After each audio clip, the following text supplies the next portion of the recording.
Bonsoir et bienvenue à la troisième émission des Jeudis du programme, une émission qui vise, comme vous le savez, à s'arrêter, prendre un peu de temps avec différentes intervenantes, différents intervenants qui viennent exposer leur point de vue, discuter avec nous, réfléchir sur des sujets de fond qui nous servent dans une démarche de réflexion programmatique à essayer de mettre en débat, discuter, élaborer des solutions qui nous paraissent d'intérêt général pour le pays. Vous le savez, cette émission hebdomadaire s'inscrit dans une démarche plus générale de réflexion programmatique. Elle repose à côté sur la consultation populaire qui a lieu un peu partout en France, où des militantes et des militants de la France insoumise mènent des interviews avec des personnes pour essayer de mieux saisir leurs problématiques du quotidien, les enjeux qui peuvent l'émouvoir. Et, dans un deuxième temps, elle s'articule avec le site Nous sommes pour, sur lequel vous pouvez, toutes et tous, aller contribuer, déposer des propositions, amender les textes déjà préexistants ou autres. Cette émission, ce soir, s'inscrit dans notre cycle de réflexion sur les questions démocratiques, qui était ouvert avec le cahier numéro 1 de l'Avenir en commun sur les questions de démocratie, liberté et 6e République. Ce soir, on va parler d'une notion qui est souvent utilisée comme un concept un peu collectif, rattaché à des pays ou à des institutions, à savoir la souveraineté. Or, ce que nous voudrions faire avec nos invités, c'est discuter la notion de souveraineté comme un droit individuel, c'est-à-dire la capacité, dans une démocratie, à choisir son propre destin, à choisir son mode de vie. Et une des manifestations essentielles aujourd'hui de cette exigence est l'aspiration à pouvoir décider du contenu et éventuellement de la fin de sa vie. Pour cela, nous recevons 3 personnes autour de ce plateau. D'abord, Jean-Luc Romero-Michel, vous êtes donc le président de l'Association pour le droit à mourir dans la dignité, une association qui défend, donc je cite, le droit pour chacune et chacun d'avoir une fin de vie qui soit conforme à ses conceptions, à ses aspirations. Et à ce titre, vous défendez notamment la légalisation du droit à une assistance à mourir pour les personnes qui le souhaitent, et évidemment un accès universel à des soins de type palliatif.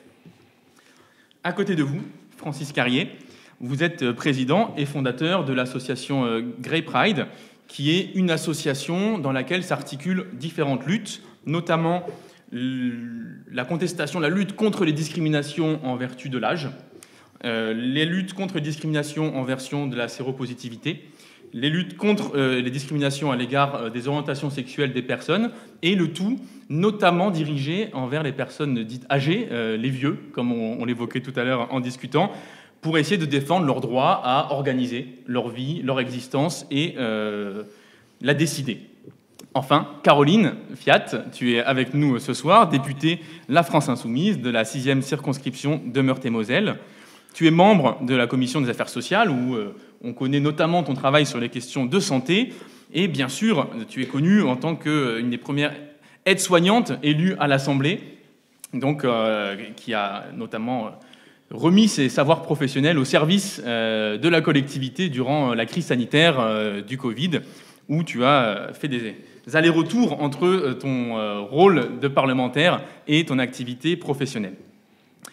Donc, à ce titre, j'aimerais ouvrir un petit peu le débat et la discussion ce soir avec vous, vous toutes et vous tous, en vous demandant finalement à quel titre et pourquoi défendez-vous, ou pensez-vous qu'en France aujourd'hui il faille défendre le droit à disposer de soi, et notamment le droit à disposer de soi lorsqu'on prend en âge, lorsqu'on devient vieux. Francis, je vous laisse la parole. Mais une des caractéristiques des vieux et des vieilles, c'est l'amoindrissement des droits. C'est que progressivement, dans le regard des proches, dans le regard sociétal, on devient progressivement un objet de soin et on perd son identité.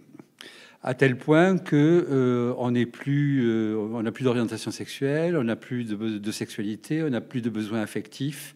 Les choses se réduisent progressivement à un individu, mais qui est lésé de toutes ses possibilités de choix, puisque même lorsque un vieux ou une vieille exprime ses choix, ils sont inaudibles et on ne les entendra pas. Et donc, à tel point que le constat que je fais, c'est qu'il y a une violence faite aux vieux et aux vieilles qui est complètement tolérée par la société, en disant c'est inexorable, on ne peut pas faire autrement. Mais obliger les gens à vivre d'une certaine façon, à changer de lieu, à vivre avec d'autres personnes, à être empêchés de sortir, à être privés de liberté, à être privés de rencontres, eh bien, ça ne choque personne. Encore aujourd'hui, beaucoup d'EHPAD ont des lieux totalement fermés. À quel titre on peut avoir... ces personnes ne sont coupables de rien. Elles sont dans un état peut-être de fragilité un peu plus grande, mais au nom de la responsabilité collective et au nom de la sécurité, on n'hésite pas à les priver de toute liberté. Et donc, c'est progressivement, lorsqu'on devient vieux, on perd en fin de compte son identité et sa capacité de choix.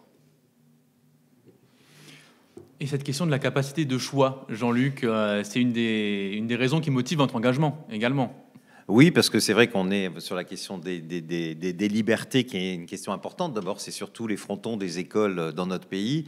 Et on voit que dans la réalité, la liberté, c'est plus une liberté formelle qu'une liberté réelle qu'on peut avoir. Et sur la fin de vie, c'est quand même une réalité dans notre pays. On l'a vu, et là, ce qui s'est passé avec la Covid, et je salue Caroline qui a à la fois fait son travail de députée et son travail de soignante, et qui a été au plus près de cette pandémie.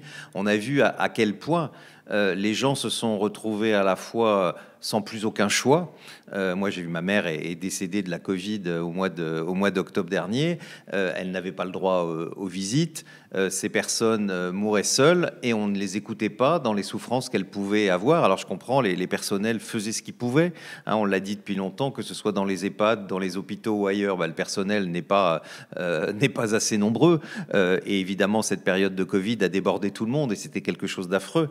Mais on l'a vu là extrêmement clairement que, au final, la liberté de choisir ce qu'on veut en fin de vie, eh bien, en France, elle n'existe pas.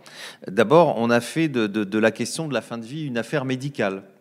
Et ça, et je pense que c'est en ça où vos débats sont importants, c'est quand même cette question-là, enfin, c'est quand même une question citoyenne, c'est quand même une question éthique. Alors certes, il faut peut-être un soignant pour vous aider à mourir, mais c'est d'abord votre propre question. Et dans notre pays, si on n'a pas avancé sur cette question, c'est que jusqu'à présent, on a eu des lois qui étaient faites par des médecins pour des médecins. Alors il fallait à un moment, bien sûr, donner à la fois des droits et des devoirs aux médecins, mais ce qui est quand même important, c'est la personne qui est dans le lit, c'est la personne qui meurt, et c'est à elle de choisir. Et en France, on ne peut pas choisir. Et c'est ça le drame. Et certains nous disent, quand on demande, vous savez, nous à la DMD, on ne demande pas des choses extraordinaires, on demande d'un côté qu'il y ait l'accès universel aux soins palliatifs. Et moi, je veux le dire ici, et je sais parce que Caroline le dit souvent au Parlement, et je l'en remercie, on vit quand même dans un vrai scandale depuis 2 ans. Il n'y a plus de plan de développement de soins palliatifs dans notre pays. On est en 2020. Alors nous, on a aussi tellement râlé cet été, moi j'ai fait tellement de tweets contre le ministre de la Santé cet été, qu'il a décidé de lancer une réflexion sur les soins palliatifs. J'avoue que sur le prochain plan, j'avoue que j'en suis pas encore revenu, parce que s'il fallait lancer un plan c'était en 2018, avant que celui-là se termine. Et on voit que la question de la fin de vie, au final, c'est comme on évoquait la question du grand âge, la question des vieux, elle n'intéresse pas.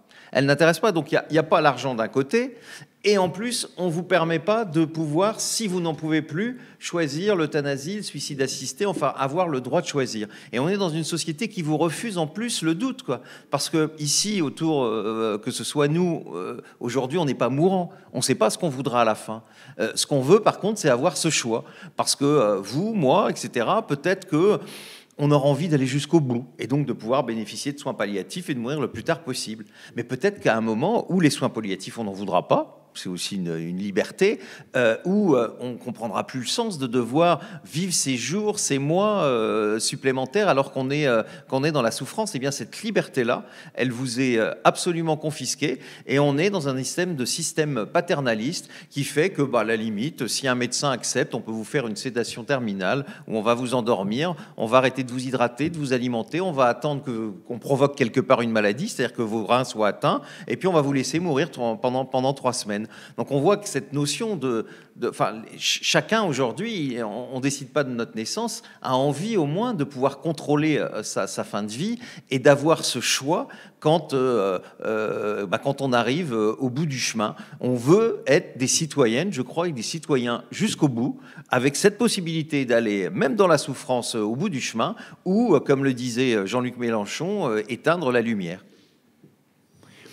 Caroline, ces analyses qu'on entend ce soir, ce sont des choses que tu partages et que tu as portées à l'Assemblée ?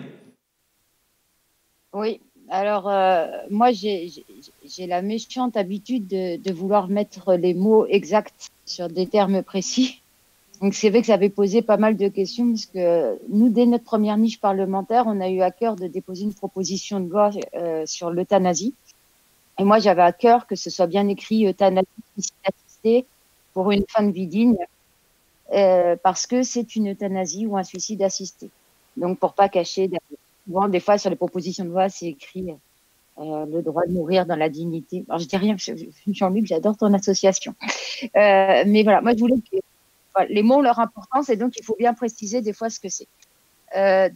Mais je tiens à préciser par rapport à tout ce qu'on a entendu qu'il existe quelque chose dans notre pays, ça s'appelle les directives anticipées. Et non, le suicide assisté ou l'euthanasie ne concerne pas que les personnes âgées ou très âgées. Vous pouvez être jeune, avoir un accident de la vie et vous retrouver dans une situation que vous n'avez jamais souhaitée et avoir envie d'une fin de vie digne, donc d'un suicide assisté ou d'une euthanasie. Mais si vous n'avez pas rempli vos directives anticipées, vous n'y aurez pas le droit.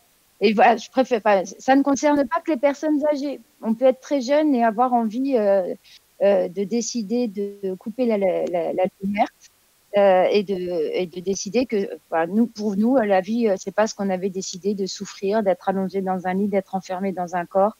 Voilà, c'est des choses quand même très importantes sur lesquelles il faut pouvoir parler. Mais pour ça, il faut avoir rempli ces directives anticipées et remplissez-les. Si je n'ai qu'un mot à dire, remplissez-les, même si pour le moment c'est pas légalisé dans notre pays. Au moins pour que peut-être votre famille puisse vous emmener dans un autre pays ou quoi que ce soit, remplissez vos directives anticipées, on ne le dira jamais assez. Et là, on parle d'enfermement dans un corps, mais si on écoute bien ce que vous dites, Francis, cet enfermement, il est même plus vaste encore pour les personnes âgées. Moi, je compléterai un petit peu en disant que, en complément du droit à mourir dans la dignité, on doit développer le droit à vieillir dans la dignité. C'est une nécessité, parce que le droit à mourir dans la dignité est un problème avant tout d'individu, c'est-à-dire de la fin de vie de l'individu. Le droit à vieillir dans la dignité est un problème à la fois pour les individus, mais pour la société. C'est-à-dire que on sait très bien que le mouvement démographique va faire en sorte que nous allons avoir un pourcentage de plus en plus important de retraités, de personnes âgées. Alors, pour expliquer un petit peu, il y a trois grandes catégories. Il y a les seniors en forme qui, s'ils ont les revenus suffisants, peuvent se payer des vacances et profiter de la vie. Mais c'est pas le cas déjà de tout le monde, puisque lorsqu'on a une petite retraite, eh bien souvent on est obligé de déménager et c'est déjà une première épreuve.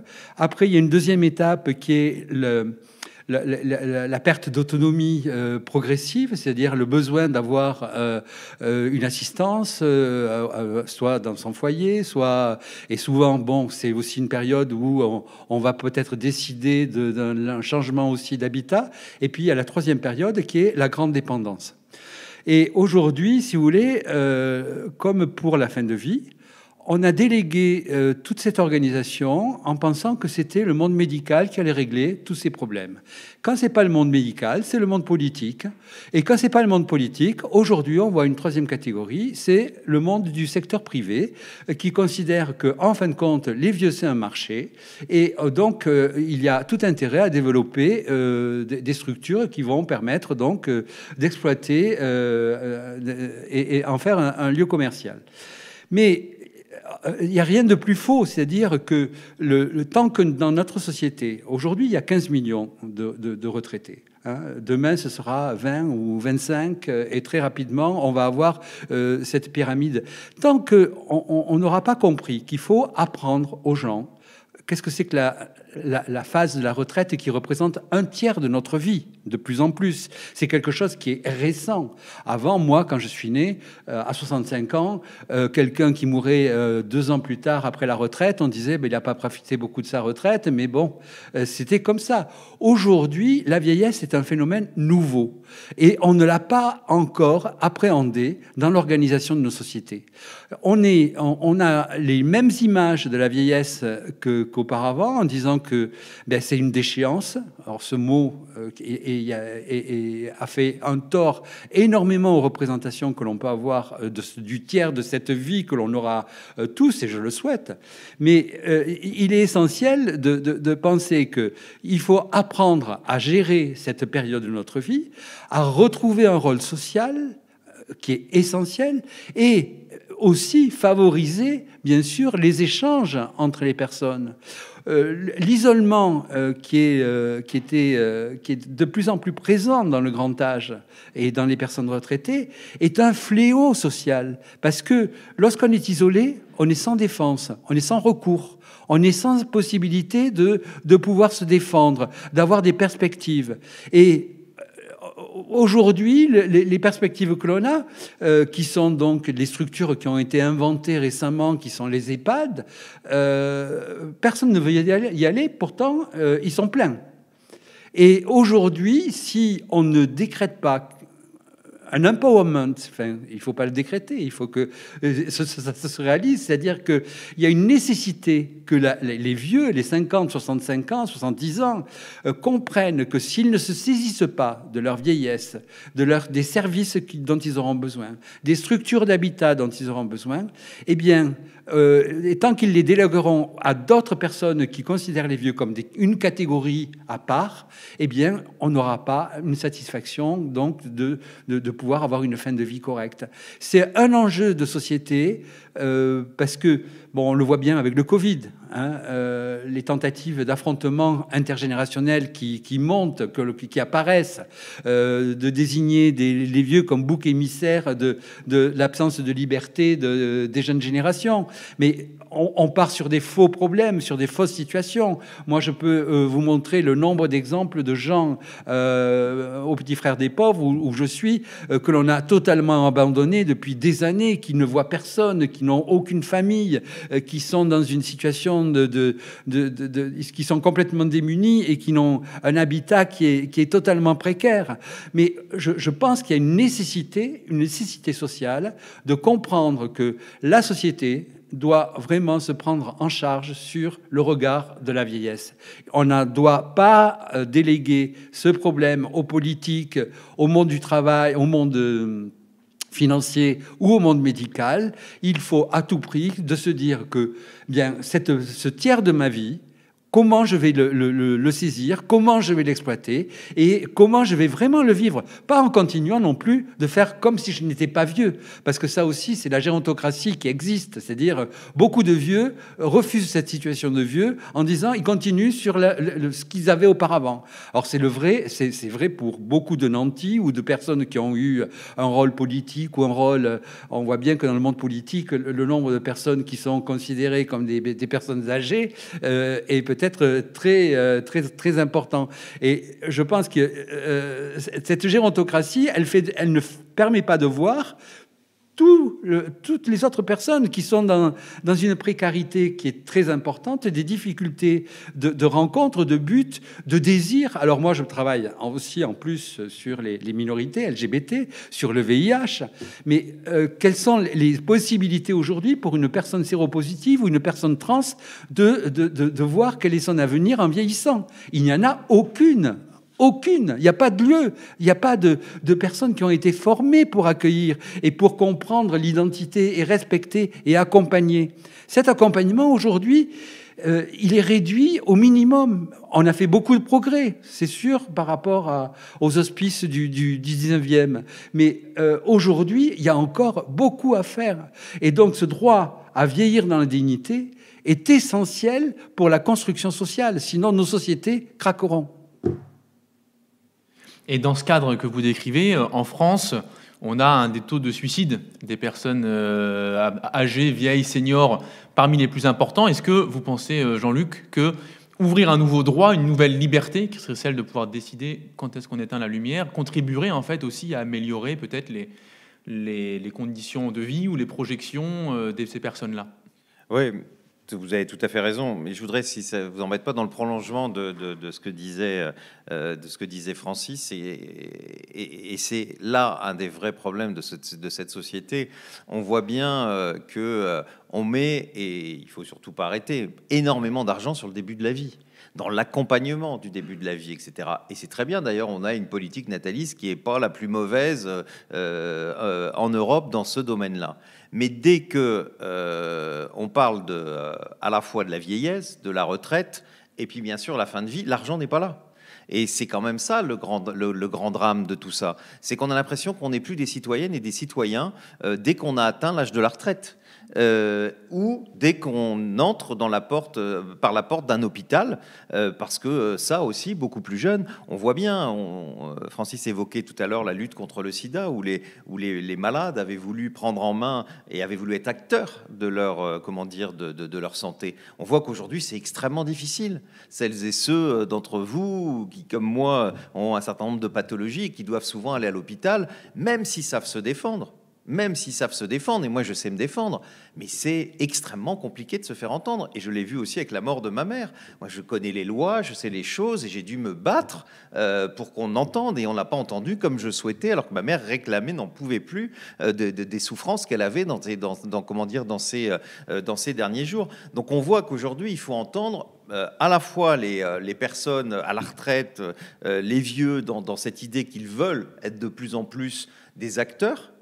Il faut évidemment prévoir aussi pour eux, comme vous le disiez, des endroits où ils soient bien. Quand on évoque par exemple une personne séropositive homosexuelle qui a eu toute sa vie, a vécu sa vie normalement, enfin normalement c'est un grand mot, mais en tout cas a réussi à vivre sa vie, et qu'on la met dans un EHPAD dans lequel elle est obligée de se cacher son homosexualité, puis surtout cacher sa séropositivité, parce que dès que ça va se savoir, en plus si c'est un homme dans un milieu où il y a beaucoup de femmes, ça va être la panique totale, et cette personne va être totalement exclue. Et c'est pas à Caroline que je devrais expliquer ça, mais c'est une vraie réalité. Et tout ça, évidemment que on ne l'a pas anticipé, et on n'a pas permis à chacune et chacun d'entre nous d'être un acteur ou une actrice de notre propre santé. Et là-dessus, aujourd'hui, il faut évidemment avancer. Il faut évidemment mettre les moyens, parce qu'on pourra faire toutes les histoires qu'on veut. S'il n'y a pas d'argent pour les EHPAD, et en plus pour aller dans les EHPAD, moi, ma mère est morte juste avant où elle devait y aller, mais j'avais commencé à faire les démarches.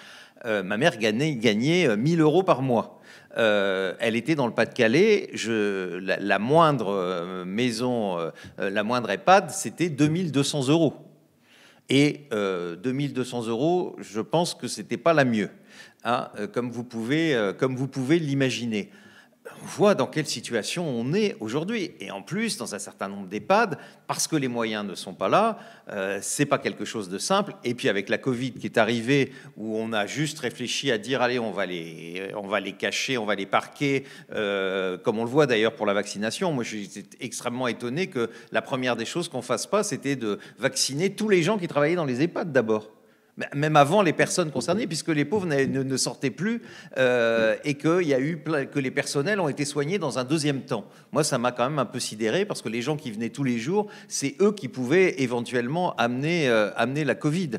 Mais bon, je passe à côté. Mais aujourd'hui, quand on voit des personnes qui n'en peuvent plus, qui demandent à partir, eh bien cette liberté, on ne veut pas leur donner. Et je pense qu'il y a un vrai problème en 2021.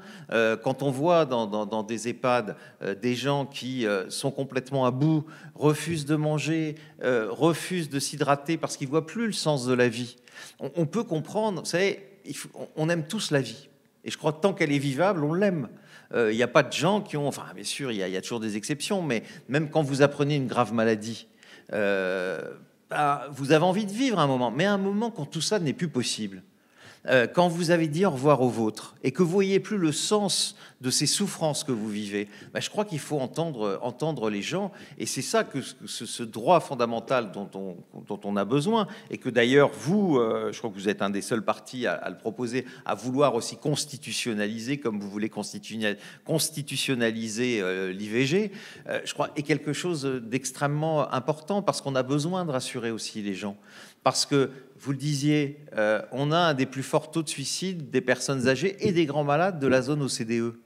3 000 Ouais. personnes par an, c'est-à-dire c'est comparable au nombre d'accidents de la route. Tout à fait. Donc vous vous rendez compte, et on ne se pose pas de questions. Quand vous posez la question à des ministres, moi je me souviens l'avoir posée à l'époque, en disant, mais quand même ça interroge. On parle beaucoup du suicide des jeunes, mais qui est évidemment très grave souvent, avec des choses qu'on aurait pu éviter, mais qui n'est pas comparable, et qui fait qu'on a des records.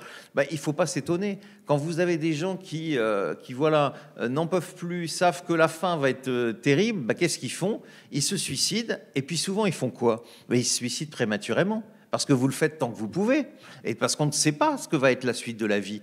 Vous pensez que vous allez souffrir terriblement dans les semaines qui viennent, ou en tout cas on vous dit que vous avez telle maladie qui va avoir telle réaction dans 2 ou 3 mois. Mais la médecine n'est pas une science exacte. Eh bien donc ces gens se suicident, et ils se suicident comment? Parce que le suicide des seniors, c'est pas des suicides gentillés comme ça. Il y a à peine 15% qui trouvent la bonne combinaison de médicaments. 85% de ces suicides sont des suicides violents. C'est-à-dire se tirer une balle dans la tête. Pour beaucoup de femmes, se jeter dans le vide, se jeter dans une rivière, se pendre à la poutre du plafond. Vous imaginez cette violence qu'on impose aujourd'hui à une partie de notre société qui n'a que ce moyen-là. C'est une violence pour eux-mêmes, pour les personnes qui sont obligées de se suicider, mais c'est aussi une violence pour vos proches. Mais vous n'avez pas le choix. Vous imaginez quand vous retrouvez votre mère noyée dans tel fleuve, ou votre père qui s'est tiré une balle dans la tête. Enfin, c'est hallucinant. Et on n'en tire aucune conclusion. Quand vous avez tous les ans la journée mondiale pour la prévention du suicide, il y a eu une seule fois où ça a été la prévention du suicide chez les seniors. Et je ne sais pas, mais au moins on pourrait d'abord en parler beaucoup plus, faire des études. Parce que certains nous disent, et c'est ce que disent souvent les ministres, mais parce que les gens, aujourd'hui, la société a changé, les gens sont beaucoup plus seuls.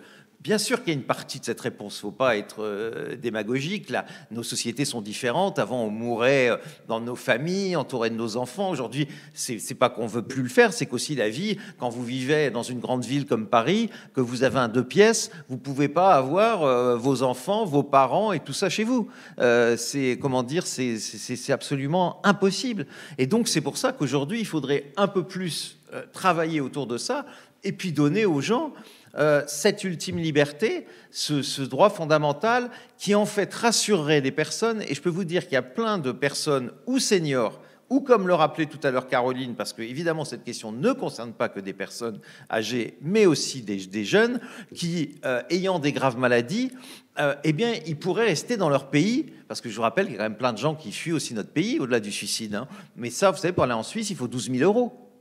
Moi, je me souviens, un jour, quelqu'un m'a dit tout le monde a 12 000 € en fin de vie. Moi, ma mère, il lui restait 2 000 € sur ses comptes en banque. Hein. Et donc, quand on entend des choses comme ça, on a quand même envie un peu de se claquer la tête contre les murs. Et en même temps, de se penser qu'on doit fuir à l'étranger, c'est tout à fait scandaleux. Alors qu'on aurait un droit tel que le propose Caroline dans sa proposition de loi, qui vous permet de choisir en fin de vie si vous voulez arrêter cette vie qui n'en est plus une. Mais jamais vous allez vous suicider prématurément, et jamais vous allez commettre des gestes violents qui seront violents pour vous-même et bien sûr pour les vôtres. Caroline, est-ce que tu peux peut-être rebondir et revenir justement pour notre public sur cette proposition de loi qu'on vient d'évoquer à l'instant et peut-être les oppositions qu'elle a rencontrées. Est-ce que beaucoup d'autres parlementaires s'y sont opposés? Comment ça se passe pour toi, le fait de porter cette liberté à l'Assemblée? Mais bien sûr, mais après tout ce qu'a dit Francis Carrier, je vais être obligée de parler des EHPAD. Je suis obligée aussi, j'ai rendu un rapport sur les EHPAD. Non, mais en plus, tout est lié. La proposition de loi, donc euthanasie, suicide assisté, mourir dans la dignité, on s'est fait beaucoup embêter parce que j'avais pas mis de définition de qu'est-ce qu'était mourir dans la dignité. Donc, en fait, j'avais expliqué qu'on était 577 députés et que du coup, si je demandais aux 577 députés de me faire la définition de mourir dans la dignité, j'aurais 577 définitions différentes parce que mourir dans la dignité, c'est une décision personnelle.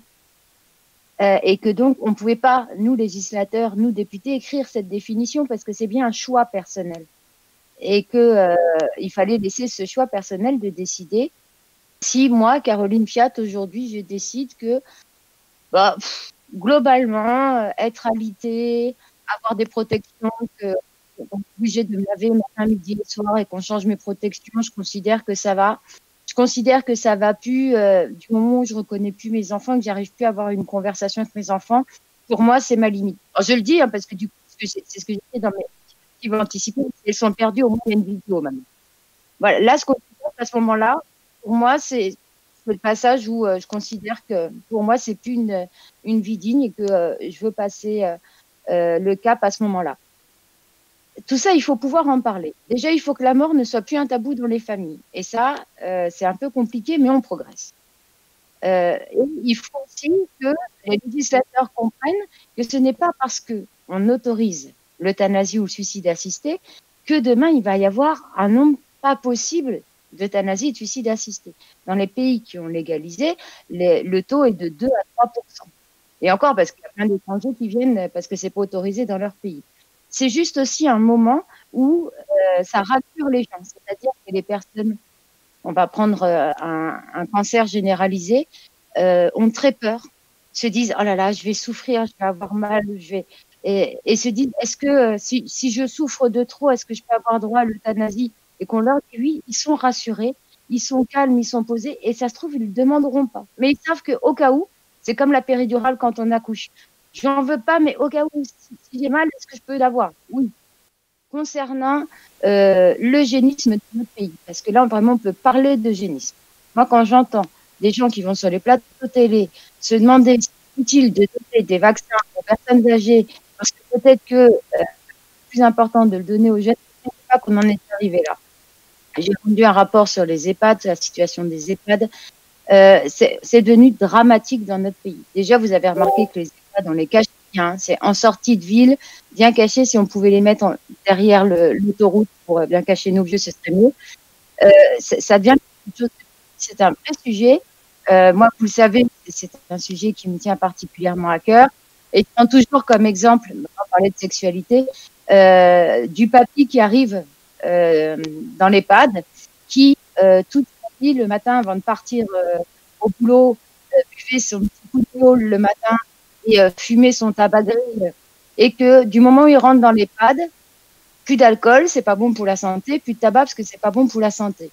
Je considère que quand notre petit papy arrive à 96 ans à l'EHPAD, en ayant bu son coup de gueule tous les matins avec son tabac gris, à 96 ans, le régime fignol et tabac-gris ne lui fera plus grand mal. Et vous rentrez dans un EHPAD, patch pour arrêter de fumer, et vous ne buvez plus votre petit apéro. Mais on est qui pour décider pour ces gens? C'est nos parents, c'est nos grands-parents. Qu'on dise à nos enfants, il ne faut pas manger des frites et des hamburgers, c'est pas bon pour ta santé, il faut que tu aies un régime alimentaire sain, ok? On est qui pour dire à nos parents et à nos grands-parents, non, tu ne mangeras pas des chips ce soir dans ton lit. On est qui pour forcer ces personnes à manger? Vous, le soir, quand vous rentrez chez vous, si vous n'avez pas envie de faire un vrai repas, mais que vous avez plus envie de vous faire, faut pas que Loïc Prudhomme m'écoute, un soda et des gâteaux apéro, faut pas le faire. Si Loïc Podre m'écoute, faut pas le faire. C'est pas bon, c'est de la malbouffe. Mais vous le faites. Vous ne demandez pas l'autorisation à quelqu'un de le faire. Vous êtes une personne âgée, vous demandez une entrée, le plat qu'on vous a préparé. Enfin, voilà, c'est un vrai sujet aussi et ça fait partie du droit à disposer de soi, c'est-à-dire de choisir de non, je ne peux pas manger, je peux manger mais c'est tout. C'est un vrai sujet et très important. Les EHPAD, ça peut donc être un lieu presque de privation de liberté, dans certains cas. Totalement. Et là, je suis complètement ce que vous venez de dire. C'est que il y a ce qui est très surprenant, c'est avec la crise du Covid, c'est une évidence, mais c'est l'échec de ce modèle. C'est-à-dire de regrouper en grand nombre les personnes âgées, comme il a été dit, dans des lieux qui sont de plus en plus excentrés. C'est-à-dire lorsqu'on sort, il n'y a plus rien, il y a un parking avec des prés et des champs, pour des sommes qui sont extraordinaires, que personne ne peut payer, parce que vous avez cité 2 000 € à Paris, en dessous de 3 500 €, vous ne trouverez rien. Et les montants peuvent aller jusqu'à 5 000 €, avec uniquement sur la partie, bien sûr, hôtelière, puisque tous les EHPAD, qu'ils soient privés, publics, à but lucratif ou non, sont subventionnés pour les parties autonomie et les parties médicales. Donc aujourd'hui, on a privé, dans ces lieux où les règles de collectivité se sont imposées en disant on doit protéger chacune des personnes. On voit bien qu'il y a eu 30 000 morts dans les EHPAD liés au Covid, c'est-à-dire que rien n'a pu être empêché par rapport à la transmission. Et en plus, on les a empêchés d'avoir toute liberté, c'est-à-dire l'impossibilité de sortir de sa chambre. Certains ont été isolés pendant des semaines, l'impossibilité de recevoir leur famille, leurs conjoints. Mais aujourd'hui, il faut à tout prix dire que ce modèle est dépassé. Il n'est pas bienveillant, il est maltraitant par essence. D'ailleurs, rien que la notion, lorsqu'on dit à quelqu'un « je t'ai trouvé une place », pour moi, on trouve une place en prison, mais on ne trouve pas une place dans un lieu de vie. Un EHPAD, si c'est un lieu de vie, ça doit ressembler à ma maison. Et si ça ressemble à ma maison, ça doit être des lieux qui soient agréables à vivre, qui ressemblent en termes de décoration aux lieux dans lesquels j'ai toujours vécu, que je sois entouré avec un petit nombre de personnes que j'apprécie, de façon à avoir une vie sociale et affective avec des gens avec qui j'ai une histoire en commun. Ce qui est essentiel à la fin de sa vie, c'est de pouvoir continuer à rire et d'être respecté par rapport à toute sa vie. Tout ça, c'est impossible. Il faut à tout prix, il y a des associations qui travaillent là-dessus, sur l'habitat alternatif. L'habitat alternatif, il y a différentes façons, l'habitat coopératif, l'habitat familial, les habitats partagés, les maisons regroupées. Il y a tout un tas de solutions, mais arrêtons de construire des EHPAD. Et derrière que le nom, si vous voulez, je vais vivre à l'EHPAD. Ah, c'est super, ça donne hyper envie de finir sa vie. Mais non, on va vivre dans une maison, dans une maisonnette, dans une villa, dans un hôtel, ce que l'on veut, mais on ne vit pas dans un EHPAD. Il y a rien de plus terrible que ce mot. Et alors maintenant, aujourd'hui, on utilise en plus le mot EHPAD hors les murs. Alors, pour dire, on va s'occuper des gens, l'EHPAD va rentrer chez les individus pour les aider. Arrêtons d'utiliser ce mot, il y a rien de pire. Il faut à tout prix rebâtir pour donner de la liberté aux individus et l'espoir de vivre, parce que on a parlé de la fin de vie, mais c'est évident que lorsqu'on vieillit, nos désirs s'estompent. C'est-à-dire qu'on a moins envie de sortir, on a moins envie de découvrir, on a moins envie, progressivement, le champ de conscience et de notre environnement se rétrécit. Mais si vous êtes entouré de gens qui, au lieu de favoriser l'émergence de ces petits désirs, de les entretenir, vont les éteindre en me disant « vous pouvez pas faire ça, vous ne pouvez pas sortir, vous devez manger ça, vous ne pouvez pas fumer, vous ne devez pas boire, etc. » si on enlève tous les petits plaisirs, ou alors, aussi, j'oublie, mais tous les aspects affectifs, il y a à n'importe quel âge, on a envie peut-être de rencontrer quelqu'un qui est à côté, d'avoir des caresses, avoir une vie affective, avoir une vie sexuelle qui est certainement différente de la vie sexuelle qu'on a à 20 ans. Mais tous ces aspects-là sont totalement ignorés aujourd'hui. Et aujourd'hui, encore une fois, je dis, si le Covid est une bonne chose, c'est que l'on rebâtisse un modèle et qu'on le remette à plat. C'est pas possible. Alors ça se fera pas en 2 ans, mais du moins arrêtons de construire des EHPAD qui sont à l'extérieur, qui regroupent des centaines d'individus, qui sont hors de prix. Il faudrait quand même aussi, au niveau de la société, se poser la question de toutes les structures privées à but lucratif. Est-ce que le privé à but lucratif est un marché? Le marché de la vieillesse est un marché comme les autres, puisqu'il est largement subventionné par la collectivité. Toutes ces questions que je n'ai pas souvent entendues, qu'on se les pose et qu'on en ait discuté au niveau de la société. Donc tous ces aspects-là, pour moi, sont essentiels. Et si vraiment on a la chance d'avoir eu le Covid, la seule chance, c'est de se dire, de remettre à plat et de faire émerger les difficultés que l'on a aujourd'hui, de respecter les vieux et de pouvoir les accueillir et les accompagner correctement. Et face à tous ces débats et ces controverses qu'on entend ce soir, Jean-Luc, vous avez pris le parti d'écrire une lettre à Brigitte Macron pour essayer de peser dans le débat public et d'exposer vos thèses. Et comment ça se passe, cette lettre et sa réception? Bon, sa réception, pas grand-chose. Mais non, en fait, c'était un prétexte parce que je voulais m'adresser à une femme. Pourquoi une femme? Parce que sur ces questions-là, elles sont... vous savez, sur les questions de société, on voit, il y a bien sûr plein d'exceptions et on en fait partie. Les hommes s'intéressent beaucoup moins. D'abord, c'est pas eux qui s'occupent de la vie quotidienne en général, même si ça change heureusement de plus en plus. Mais qui est-ce qui s'occupe de la naissance? Qui est-ce qui s'occupe de la fin de vie? C'est souvent les femmes. Et donc, sur ces questions-là, elles sont beaucoup plus concrètes. Et elles comprennent beaucoup plus les choses. Et je voulais m'adresser à une femme. Il était hors de question de s'adresser à Agnès Buzyn à l'époque, puisque Agnès Buzyn, elle était absolument opposée à quelque évolution que ce soit, et elle tenait même des propos qui étaient assez étonnants pour à la fois une femme médecin et puis pour une femme politique responsable qui a eu une de ses dernières interviews dans laquelle elle disait que quand vous alliez 3 fois en Belgique parce que vous étiez fatigué de la vie, la 3e fois on vous euthanasiait, ce qui était absolument aberrant d'entendre ça de la part d'un ministre. Et donc, comme je voulais une femme et que c'était le moment où on discutait du soi-disant statut de première dame qui a été abandonné, mais dans lequel on disait qu'il fallait qu'elle s'occuperait de la santé, qu'elle s'occuperait des plus précaires, je me suis dit, voilà, on va s'adresser à elle. Donc, c'était le prétexte. Mais au final, c'était évidemment pour s'adresser d'abord à toute la classe politique et puis aussi pour faire entendre les Français. Parce que sur cette question-là, et d'ailleurs, quand vous discutez avec les grands organismes de sondage, ils sont assez étonnés. Il y a une question de société qui fait l'unanimité, c'est la question de la fin de vie. Le dernier sondage est même incroyable, c'est 96% des Français qui seraient favorables à l'euthanasie.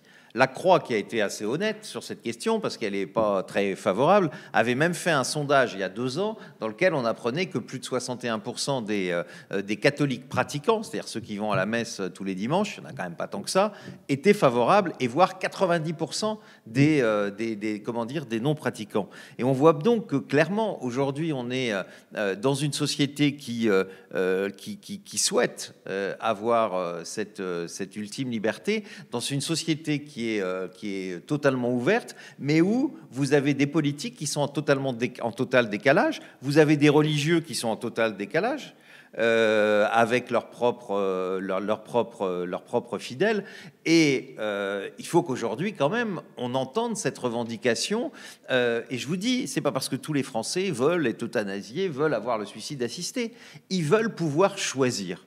Parce que, contrairement aux autres, parce qu'on entend certains responsables des soins palliatifs, alors que nous, on se bat pour l'accès universel, qui nous disent, quand vous êtes dans des soins palliatifs, tout va bien, il n'y a plus de demandes, il n'y a plus de trucs. Comment on peut dire ça? Comment on peut être sérieux à ce point-là? Que 95% des situations puissent y être résolues, bien sûr, mais il suffit de regarder ce qui se passe à l'étranger. En Belgique, vous avez l'accès universel aux soins palliatifs. Il y a pratiquement 3% d'euthanasie par an. Aux Pays-Bas, un peu pareil, il y a presque 5% d'euthanasie par an. Alors on nous dit, ah, mais c'est pas beaucoup. C'est pas beaucoup, ça faudrait dire des dizaines de milliers de personnes. Ça peut être vous, ça peut être moi. Et on voit bien que sur cette question-là, les gens ne sont pas entendus, alors qu'ils demandent juste à disposer d'un droit qui enlève, quand Caroline parlait tout à l'heure de l'IVG, d'un droit qui n'enlève rien à personne, mais rien à personne. Et comment dire, et qui n'oblige à personne. Un médecin qui ne souhaite pas accompagner une personne, il a même une double clause de conscience, que vous savez qu'ils ont naturellement une clause de conscience, il en a une deuxième par la loi.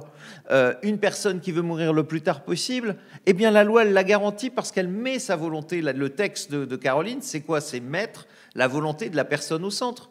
Je pense qu'ici, on ne peut pas dire qu'il y a des militants de l'euthanasie. On est des militants de la liberté et du choix. Et l'euthanasie est un des choix. Et il doit être respecté comme, on le voit bien, c'est tout à fait complémentaire d'avoir l'accès universel aux soins palliatifs et d'avoir ce droit ultime. Et c'est ce qu'on nous refuse ici. Et c'est vrai que les politiques, bah oui, il faut les harceler toujours sur cette question, parce qu'évidemment, les gens qui s'y intéressent le plus, c'est quand vous êtes en faveur de quelque chose, c'est difficile de se mobiliser dans la rue. Les Antilles, on voit bien la manif pour tous, etc., qui représentent certes pas grand-chose, mais qui peuvent mettre des gens dans la rue. Nous, on a beaucoup de gens qui militent. C'est vrai que quand vous êtes jeune, même si à la DMD, on a beaucoup de jeunes, mais la plupart des gens qui militent pour le droit de mourir dans la dignité, souvent, ils sont assez âgés. Allez leur dire d'aller dans la rue manifester, c'est pas leur truc. Et donc, il y a quand même un moment où il faut regarder ce qui s'est passé. Vous savez, il y a eu un grand débat pendant les lois bioéthiques. Et dans ce grand débat, on n'avait pas mis la question de la fin de vie. Eh bien, quand ils ont rendu les travaux de ce qui s'était passé, la question qui avait été, non prévue dans ce débat, la plus citée quasiment dans tous les débats, c'était la question de la fin de vie, avec une unanimité des Françaises et des Français qui demandaient à bénéficier de ce droit. Donc il y a un moment, il faut écouter et proposer à mettre dans la Constitution, et en cela je trouve que c'est une excellente idée, c'est un droit fondamental, c'est un droit quand même de pouvoir choisir pour soi-même. On est quand même dans une société laïque. Parce que moi, par moment, j'ai un peu l'impression que on nous parle beaucoup de laïcité, mais dans ce domaine-là, on entend plus les religions et les religieux qui sont pourtant respectés. Je rappelle que la laïcité les respecte, on a le droit de croire. Mais c'est quand même pas les religions qui imposent, qui doivent nous dire quand on doit mourir, comment on doit mourir, etc. Ceux qui veulent pour eux-mêmes qu'ils le respectent, mais on ne peut pas, dans une société laïque comme l'est la société française, laisser aujourd'hui certains lobbies, comme les lobbies religieux, imposer des dictats. Et il faut que les politiques, cette fois-ci, entendent.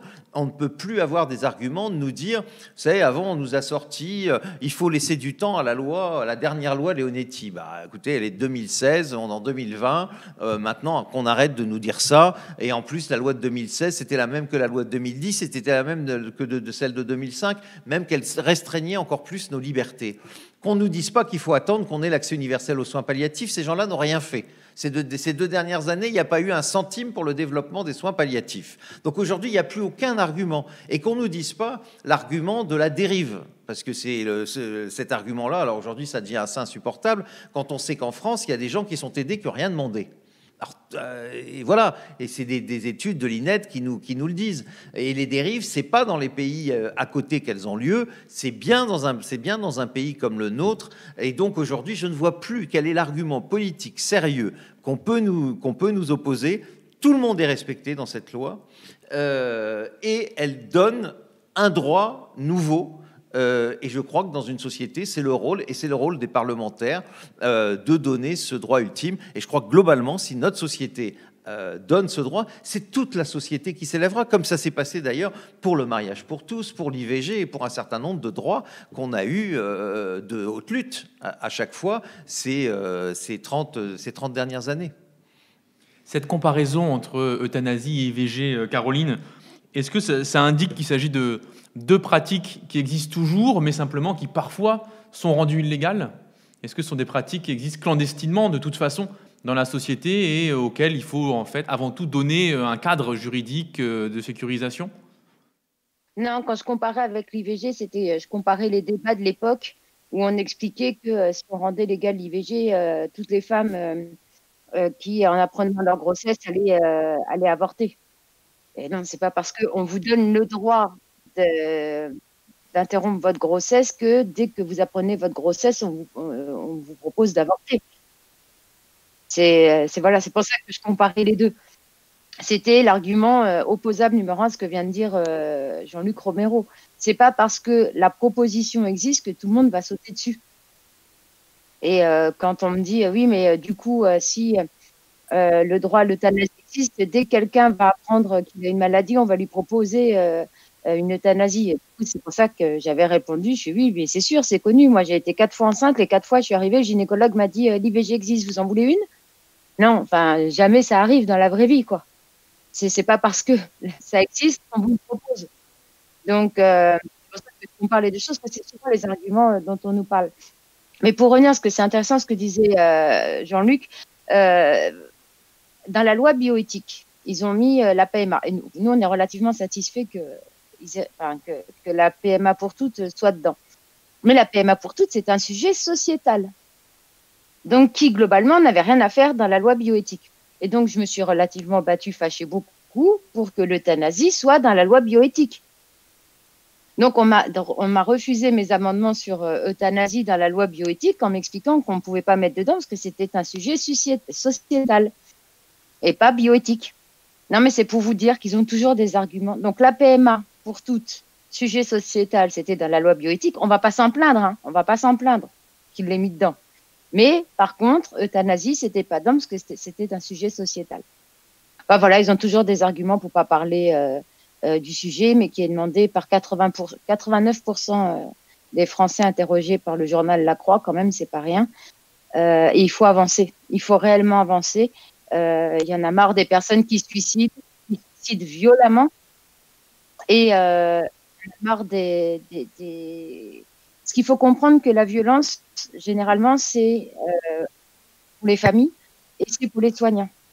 C'est les soignants et les médecins, quand je dis soignants, c'est toute l'équipe médicale, qui ont la tristesse et la violence de la famille face à eux, qui pleurent en disant faites quelque chose, soulagez ma maman, soulagez mon papa, faites quelque chose, il faut qu'il parte, là il a trop mal, on le reconnaît plus.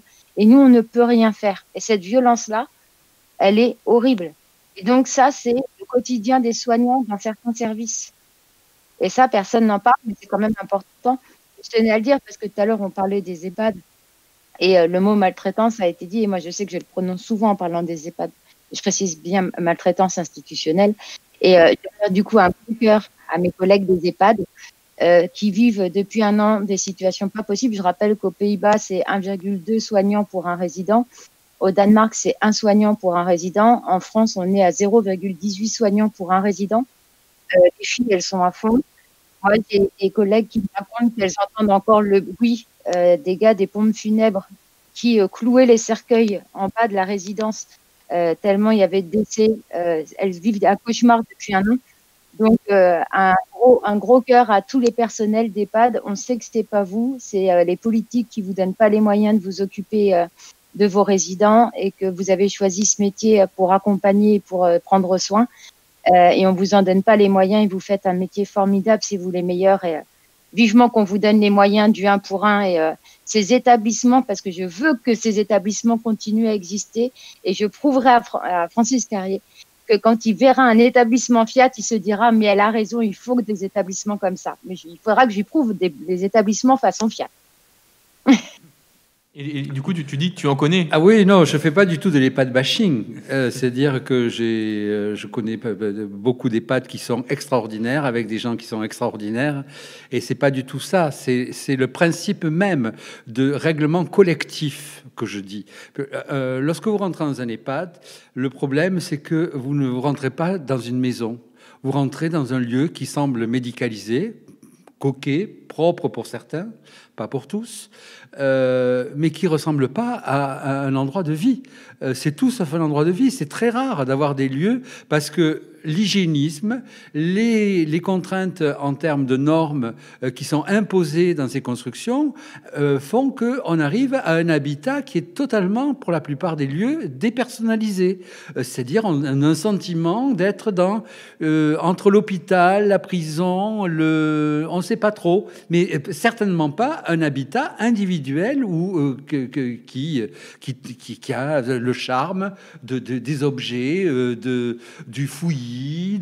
Bon, c'est ça que je reproche déjà. C'est-à-dire, d'autre part, ce que je reproche aux EHPAD, c'est que, en fin de compte, ce que l'on privilégie toujours, c'est la responsabilité de ceux qui le dirigent et qui est la règle de fonctionnement de tous les EHPAD. C'est-à-dire que la liberté individuelle passe tout le temps en dernière roue de la charrette.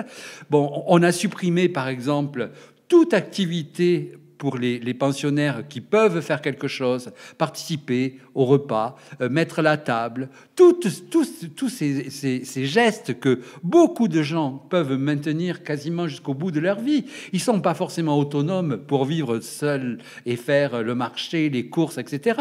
Mais lorsqu'on enlève toutes les capacités d'autonomie d'un individu, eh bien, il n'a plus de but dans la vie. Il n'a plus rien. Et pourquoi on enlève ça? C'est-à-dire que c'est pour uniquement des raisons liées aux normes, liées de collectivité, qui font que, eh bien, on ne doit pas rentrer dans une cuisine, on ne doit pas préparer des œufs de cette telle façon, on ne doit pas...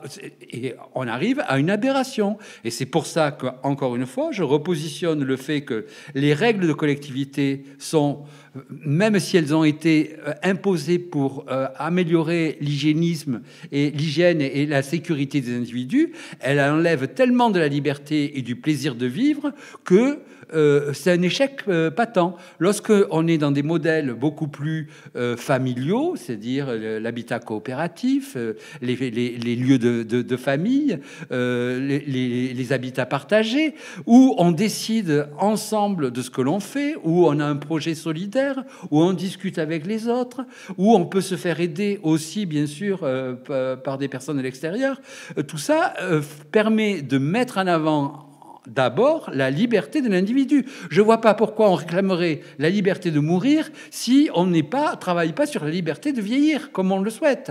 C'est aberrant. Et aujourd'hui, les EHPAD sont des lieux de privation de liberté. Et un autre sujet quand même sur lequel, bien sûr, le gouvernement aujourd'hui se positionne, c'est-à-dire que aujourd'hui, si vous posez la question, est-ce que vous voulez aller dans un EHPAD lorsque vous serez vieux, 80% des gens vous diront surtout pas.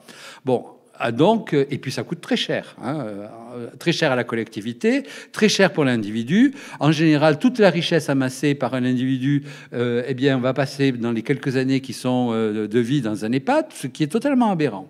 Et surtout, ça ne rend pas le service qu'on attend. Et donc, aujourd'hui, on plébiscite l'habitat individuel en disant je veux rester chez moi et c'est comme ça que je vais pouvoir vieillir sereinement.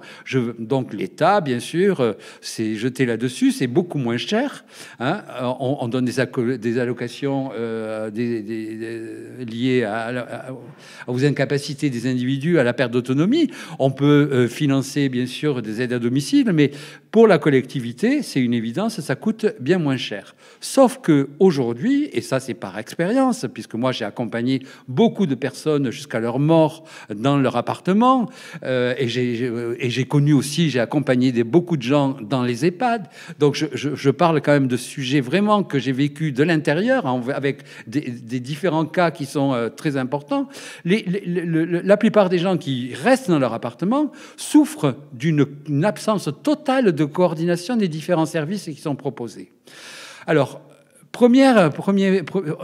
la dépendance, elle est déjà organisée par, progressivement, Internet et la suppression de tous les guichets. Aujourd'hui, lorsque vous voulez prendre un billet de train, vous voulez contacter EDF, la CAF, la CNAV, n'importe quoi. Moi, hier, je suis allé à la Poste, j'ai dit, je voudrais envoyer un paquet, est-ce que vous pouvez me donner les tarifs pour voir en fonction du poids ? Vous savez ce qu'il m'a dit eh bien, il faut regarder sur Internet, je n'ai pas de tarif à la Poste. On n'a plus de tarif, même si on se déplace. C'est-à-dire que progressivement, on vous rend dépendant, on est dans un système qui vous dit, vous n'êtes plus autonome. Regardez, vous n'arrivez plus à faire vos comptes, vous n'avez pas retiré de l'argent, vous ne pouvez pas tirer un billet. Qui m'explique comment un vieux peut aujourd'hui prendre le train? Qu'on m'explique comment. Essayer de faire le parcours en essayant de dire je vois moins bien, je suis un peu brinque-ballant, etc. Avant, on pouvait accompagner quelqu'un avec un billet, le mettre dans le train, lui dire voilà, il y a quelqu'un qui viendra te chercher à l'arrivée, ne t'en fais pas, ne bouge pas, etc. Aujourd'hui, rien que de prendre le billet, il faut avoir fait bac plus 15. Et maintenant, il y a des portillons sur les quais, il faut avoir le téléphone pour faire scanner le truc. Si on est à 2, c'est encore plus compliqué. Mais tout ça est organisé pour des gens qui sont totalement compétents, qui sont alertes, qui maîtrisent totalement Internet. Mais on s'en fout d'écarter de tous ces dispositifs et des droits. Parce qu'encore une fois, c'est des droits. Ne pas avoir accès à la CNAV, à la Sécu, parce qu'aujourd'hui, les portails sont impossibles à maîtriser pour quelqu'un qui est assez âgé, eh bien, c'est le privé de ses droits. Avant, on pouvait aller voir quelqu'un, demander un conseil, aller à la banque, tout ça, c'est supprimé. Et donc, très rapidement, lorsqu'on est chez soi, on est confronté à ces problèmes-là. Et lorsqu'on commence à avoir des besoins extérieurs, alors là, progressivement, c'est la bérésina.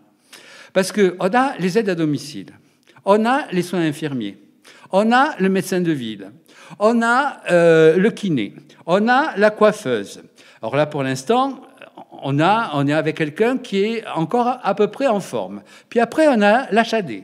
Puis après, on a les équipes de soins palliatifs.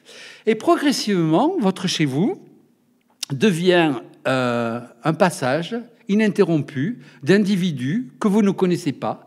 Vous laissez la porte ouverte parce que si vous avez du mal à vous déplacer, vous ne savez pas comment, vous ne pouvez plus aller ouvrir, donc vous laissez la porte ouverte. Et aujourd'hui, l'absence de coordination de tous ces intervenants, qui est patent, c'est-à-dire que les infirmiers, alors à part il y a un début de coordination entre aide à domicile et infirmiers, mais qui est loin d'être généralisé partout. Mais tous les autres services administratifs, bricolage, départ, je veux me déplacer, les petites réparations, tous ces aspects-là, il n'y a personne qui les prend en compte. Si vous n'avez pas de famille, si vous n'êtes pas, ou si vous n'avez pas quelqu'un qui est là pour vous aider, eh bien, vous savez ce qui se passe. À la première chute, le médecin avertit le juge des tutelles, un tuteur est nommé, et le premier acte du tuteur, c'est de mettre la personne sous tutelle et de l'envoyer dans un EHPAD, parce que c'est beaucoup plus simple de régler une facture pour un mois que de régler toutes les factures de l'individu. Donc aujourd'hui, encore une fois, ce que je dis, c'est que nous sommes dans une organisation qui ne va pas. Elle ne va pas. Bon, et c'est pas un problème encore là de moyens, c'est un problème d'organisation. Il y a des pays dans lesquels on est bien mieux organisé et où tous les corps de métier arrivent à se parler. Il doit y avoir des plateformes. Aujourd'hui, sur Paris, je ne sais plus que ça a changé de nom, c'est des plateformes d'orientation, mais il ne faut pas des plateformes d'orientation, il faut des plateformes d'accompagnement pour aider les gens au jour le jour, progressivement, à vivre et à continuer à vivre chez eux, mais d'une façon correcte. Bon, et ça me semble une évidence, et pourtant, eh bien, personne n'en parle. Bon, en plus, ça coûterait bien moins cher à la collectivité, d'avoir des plateformes d'assistance et pour donc accompagner les gens qui le souhaitent à leur domicile. Ça pourrait servir aux petites structures d'accompagnement de vieux qui ont envie de vieillir ensemble et donc partagent un lieu, etc. C'est tout ça qu'il faut favoriser, parce que sinon, on construit de l'isolement, on construit de la douleur, on construit de la maltraitance. Donc, essayons d'imaginer une fin de vie, une vieillesse qui soit quand même beaucoup plus résiliente, c'est-à-dire Comment trouver encore du plaisir à vivre? N'enlevons pas ce plaisir de vivre. C'est ça que je défends.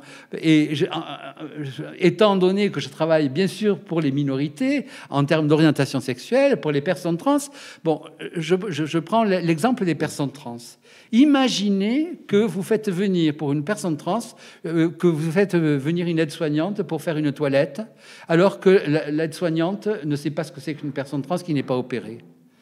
Eh bien, vous êtes dans une situation, et pareil pour les personnes séropositives, on est dans des situations dans lesquelles on maltraite les deux.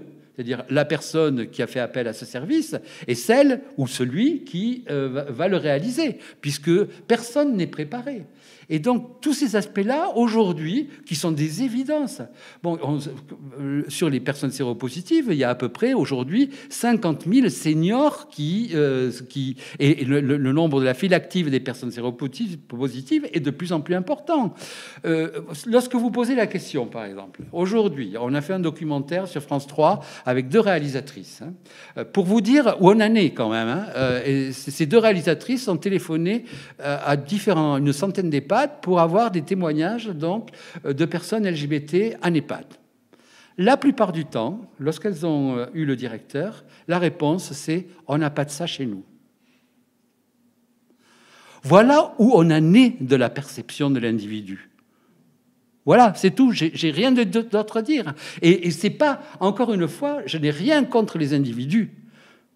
Je pense que effectivement, tous les gens qui travaillent dans ce secteur doivent être revalorisés, doivent avoir des possibilités de changer de public et travailler sur la fragilité en général, et donc avoir des évolutions possibles qui soient reconnues, bien sûr, en termes salarial et en termes, bien sûr, d'évolution, ce qui n'est pas le cas aujourd'hui.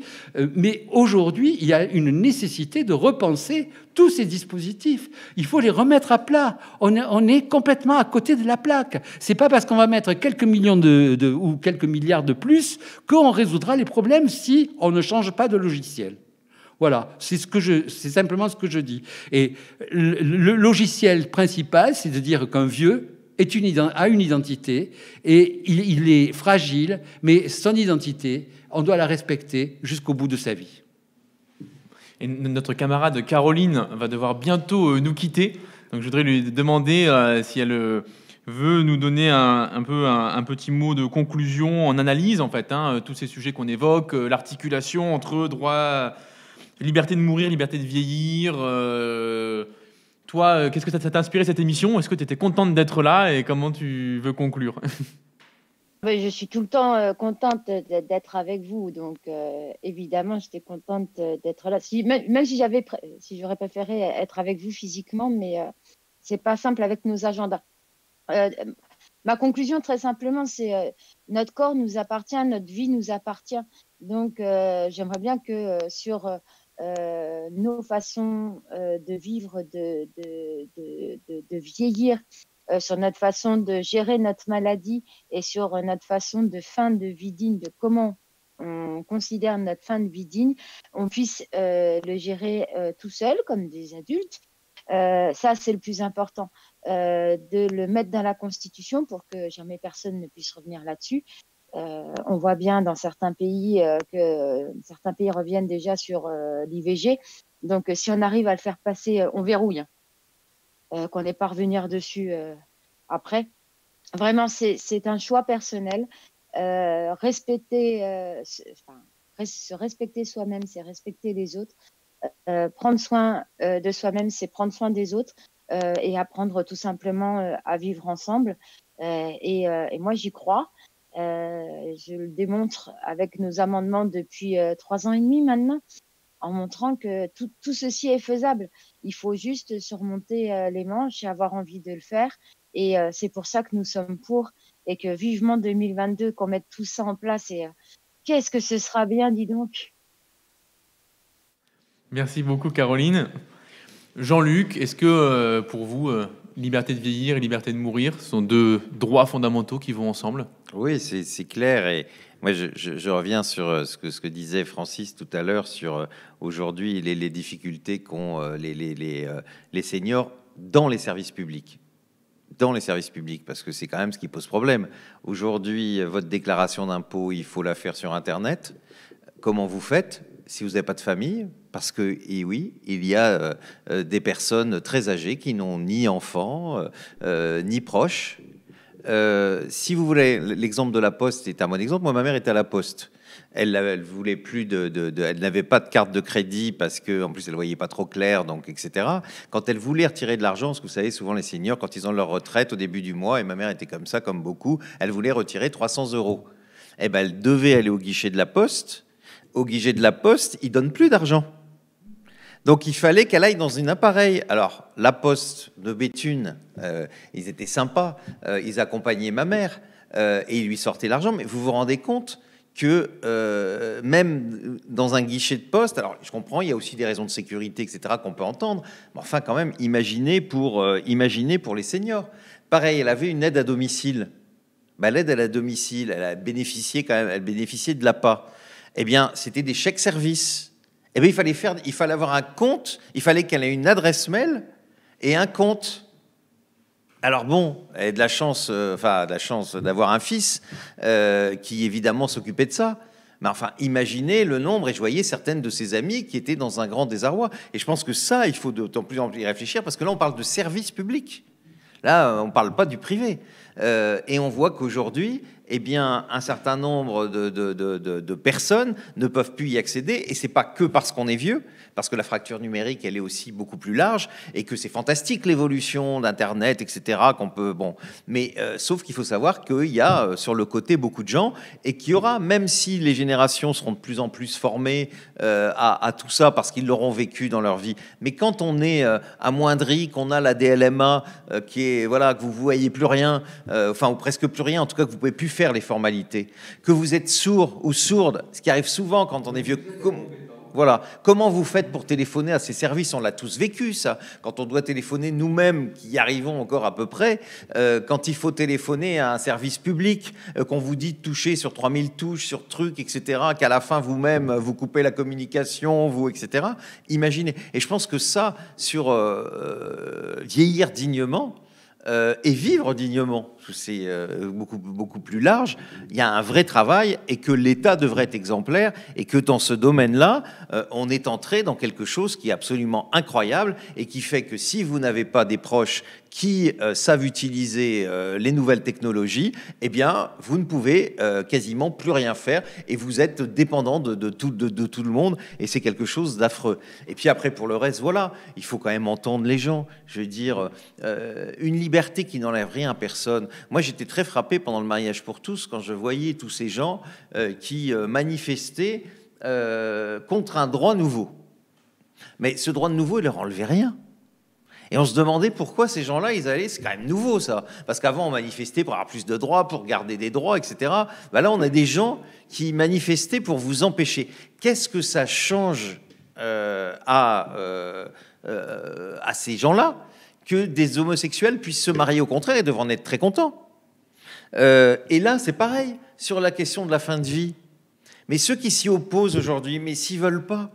Personne ne dit que Caroline évoquait l'IVG, personne dit à toutes les femmes, quand on a donné ce droit fondamental, toutes les femmes allaient vous faire avorter. Ça n'a pas de sens. Et bien et là, c'est exactement la même chose. Comment aujourd'hui des gens peuvent s'opposer à un droit qui ne les concerne pas et qu'ils utiliseront peut-être? Parce que vous savez, moi j'ai connu les deux. J'ai connu les gens qui disent, moi quand j'aurai tel âge ou tel truc, je veux mourir. Et en général, ces gens-là, ils meurent pas à ce moment-là. J'en ai vu trop pour pouvoir le dire. Et puis j'ai vu le contraire. Je l'ai même vu dans mes propres proches, d'une de mes grands-tantes qui était très catholique et qui comprenait pas ce combat que je menais. Et ben, à la fin de sa vie, ça a été très mal. Et puis, elle a reconnu, elle a dit, écoute, en fait, bah oui, rien m'empêche de pouvoir demander à partir.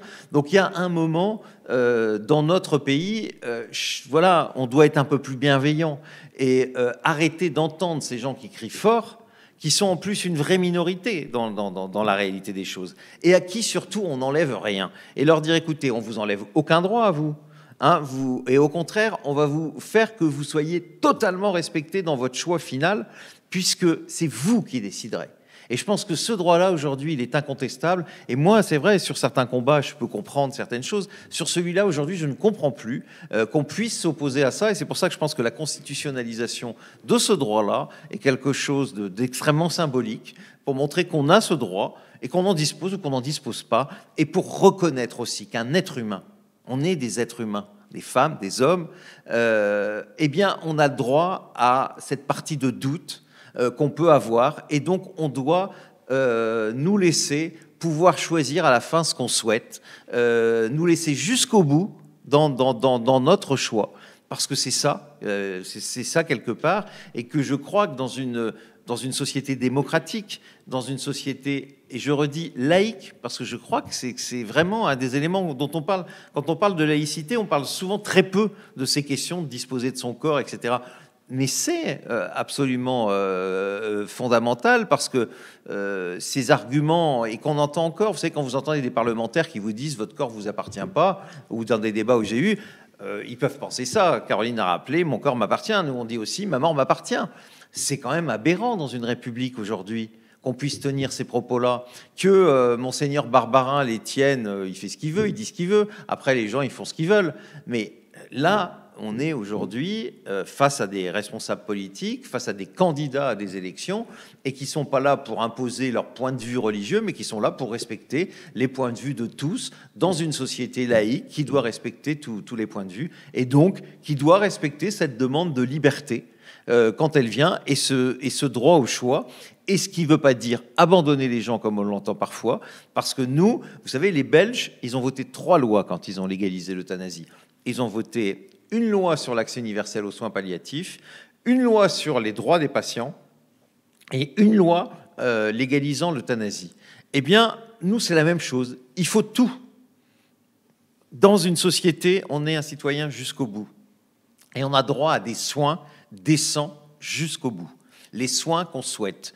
Même s'ils coûtent cher, eh bien justement, et c'est ça normalement la force de notre système de santé, c'est que vous soyez riche, pauvre, puissant ou pas, vous avez droit à l'hôpital public à avoir les grands professeurs, et vous avez droit d'avoir tous les traitements qui existent. Et ça, je crois qu'il faut que, plus que jamais, évidemment, on le défende, parce qu'il ne s'agit pas du tout de faire des économies, de faire à la société des économies, mais de respecter les personnes jusqu'au bout et de leur permettre d'avoir la meilleure des santé le plus longtemps possible, et puis de partir quand ils estiment que là, les souffrances sont devenues tellement insupportables qu'ils ne voient plus l'intérêt de vivre.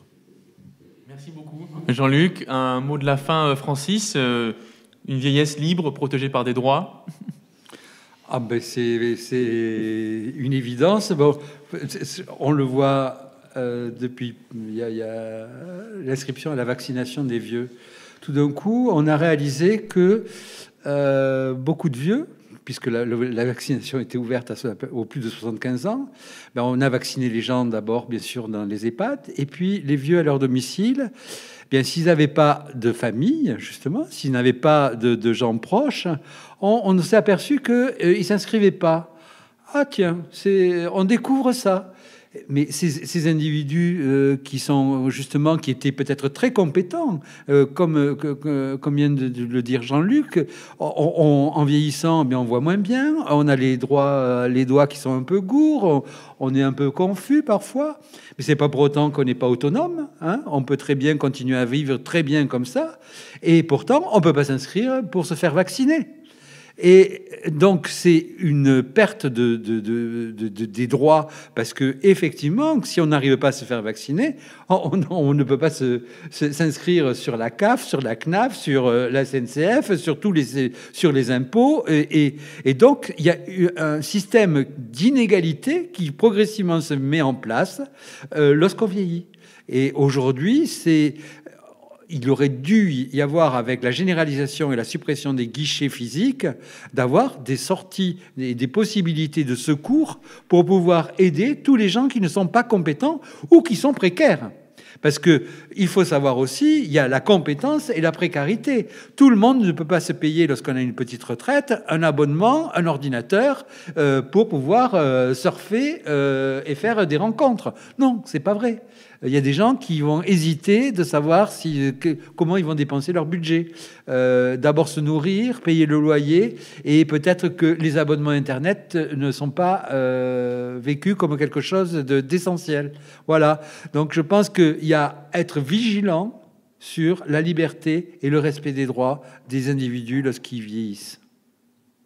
Un grand merci Francis. Merci beaucoup aux spectatrices, aux spectateurs qui nous ont accompagnés toute cette soirée. Jeudi prochain, vous retrouverez notre émission, cette fois-ci animée par Clémence Guettet et consacrée aux questions du féminisme social. On y discutera notamment les raisons pour lesquelles, aujourd'hui en France, en 2021, être une femme coûte financièrement. Merci beaucoup, à très vite, ici, dans la rue ou sur le site noussommepour.fr. Au revoir.